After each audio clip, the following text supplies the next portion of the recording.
in 2008, when I had a great season over in Europe, I was like, I'm bringing all that back and I'm going to go to NFL. It's going to be great.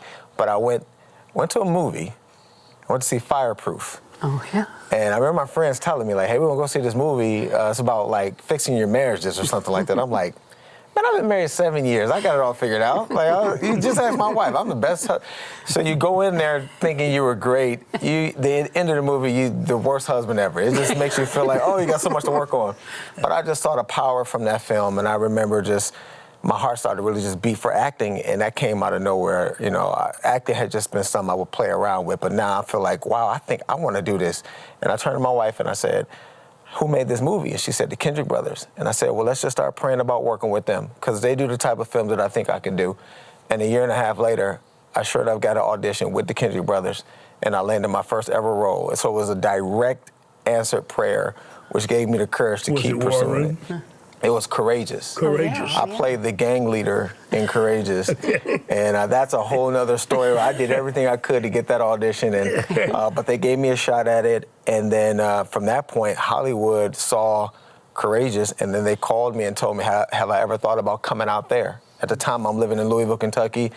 I kind of thought that was I remember telling my wife, like, this must be the devil, man, asking me to come out to Hollywood. I do one movie, and all of a sudden I'm supposed to be some kind of superstar. Like, nah, I'm just gonna stay here.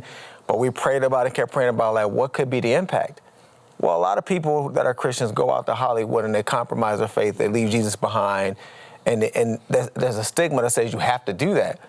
Well, what if I went out there and I stayed completely clean, never compromised, and still made it to the top? That would kill that altogether, and I can encourage other up-and-coming actors that you don't have to leave Jesus behind. And sure enough, I went out there, and that was enough for me to want to get it done. 3 years later, I wake up as the #1 actor in the #1 movie in America, and when they started interviewing me out there in Hollywood, I was being interviewed as an uncompromising actor, and I could brag about how Jesus had led me to do that. And so once that happened, I knew what the Lord wanted me to do, and I never looked back, and that's still my mission today, is to just keep showing that you don't have to leave God out of anything. He doesn't need sin to win, and if you can't do it in front of him, it shouldn't be done. And so you lose a lot of opportunities, but you gain so much more in terms of the approval of the Lord. That's why I do it.